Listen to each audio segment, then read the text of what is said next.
So, yun nga, napaisip nga ako kung ano nga bang magandang ihip ng hangin ng dumaan. Dahil bigla na lang nagyaya ng date itong mister ko.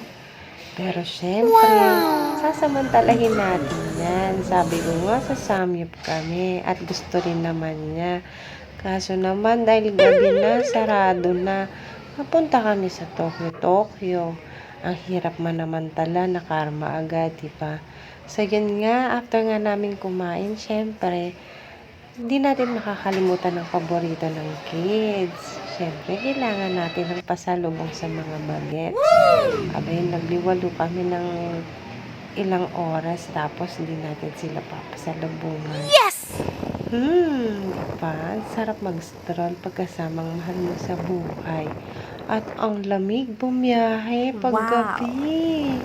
So, ito nga, pauwi na kami. At busog daw ang mga bata dahil kakakain lang nila. Pero, naglantak pa rin. Iba ka talaga, Javi.